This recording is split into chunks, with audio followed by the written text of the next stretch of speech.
Não, Acabaram as mentiras.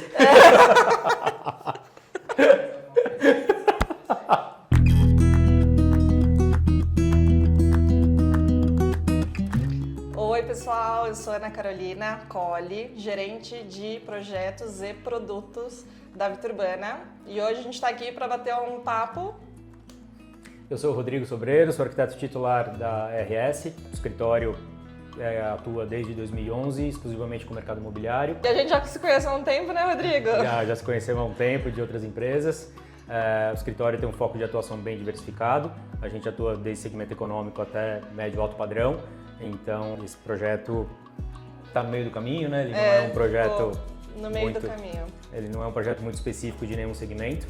A gente vai falar um pouquinho do nosso Barão de Campinas, né? Então, Nurban Barão de Campinas, que é o mais novo lançamento aí da Viturbana. É o meu terceiro desenvolvimento dentro da Viturbana e foi, de fato, um desafio para nós, né? Fazer esse desenvolvimento, pensar na implantação, acho que no todo, falar um pouquinho do que foi a concepção em relação ao bairro, que eu acho que, né, foi uma característica importante aí que deu super certo e resultou no desenvolvimento da fachada que ficou super legal, né? Coincidentemente, é nosso terceiro projeto com a Viturbana também. A gente já teve outros dois desenvolvidos. Foi muito interessante esse desenvolvimento com eles, porque ao contrário dos outros dois projetos, a gente fez uma estratégia projetual diferente. Como a Viturbana tem toda essa questão da caracterização dos projetos, o perfil urbano, jovem, as cores, uma série de questões e também questões próprias da região, eles tentam sempre trazer alguma coisa da região especificamente para o projeto.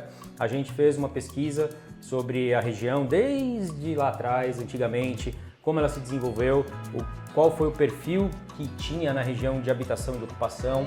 Então a gente conseguiu mapear desde antes de surgirem os prédios, antes da verticalização do bairro, qual era o perfil, passando pela verticalização, os prédios modernistas, mapeando as características principais do que era trabalhado para tentar trazer essa linguagem histórica da região, de como foi ocupado para o projeto. Acho que uma das características mais legais foi a questão das cores, né, da fachada. Então a fachada tem toda uma brincadeira, nós temos lá 4 fachadas, foi uma implantação pelo formato do terreno, uma implantação mais quadradinho, o prédio ficou quadradinho, mas ainda assim a movimentação das cores na fachada não deixou ficar aquele prédio quadradinho. Quadradinho, ficou sem graça. todo, sem graça. Então ela deu, e eu acho que vocês fizeram uma atuação das fachadas, cada fachada tem uma marcação, né? Não são iguais, né? Não são iguais. O prédio, ele está numa esquina, então a gente conseguiu deixar ele bem próximo do alinhamento e conseguir trabalhar, como a Ana falou, as fachadas, cada uma com uma característica. Então elas têm uma linguagem muito forte da cor,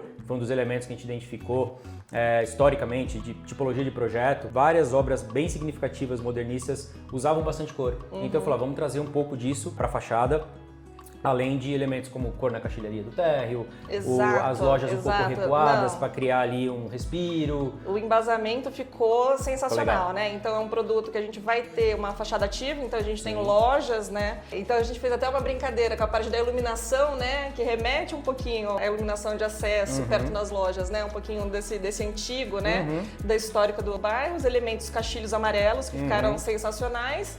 E uma qualificação também ali na portaria, né? Na entrada, né? Então tem um acabamento, não é só a pintura, né? Então hoje acho que foi trabalhado o revestimento cerâmico nessa portaria que traz uma qualificação, acho que para o empreendimento, né? Sim, a gente conseguiu trazer esses elementos de cor, mesclando os aspectos um pouco mais históricos, mais clássicos do modernismo, com uma linguagem, uma cara de um projeto mais moderno, mais jovem. Então esse foi o desafio que a gente se colocou e tentou vender para vocês, e vocês compraram a ideia.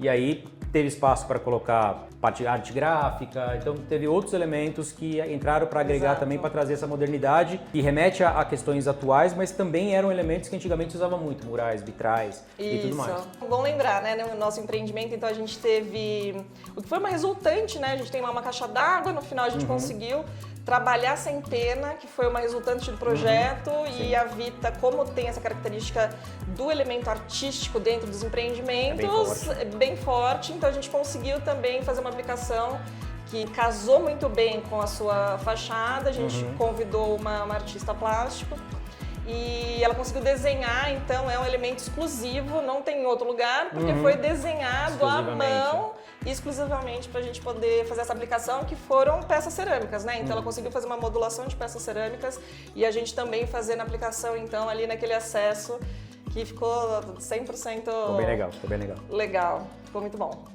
É novidade, que é a primeira aplicação de cerâmica da Viturbana. Então a gente teve vários empreendimentos que a fachada por si só, o desenho já era um elemento forte, muito né? Bacana, mais forte. Já tivemos grafite em algumas fachadas, mais de uma inclusive, e essa é a nossa primeira fachada então com elemento cerâmico para aplicação. Acho que pensando também em manutenção, né? É uma ideia, uma estratégia boa. E foi uma das coisas que, com o material que vocês entregaram, a gente consegue visualizar, né? Porque às vezes falando, contando, você não visualiza muito bem, mas quando você coloca a perspectiva e consegue ver esse elemento lá na ponta e a cor, e combinou muito bem, né? Ficou muito legal. E até a parte do mapeamento histórico que o pessoal fez foi legal, porque até as cores que a gente está usando são cores que tinham na antiga rodoviária, que tinha na região, que foi um ponto importante. Então, assim, a gente conseguiu amarrar todo esse desenvolvimento com a questão das cores, remetendo a algum prédio histórico que fazia sentido da época para trazer esse elemento para hoje. Muito legal.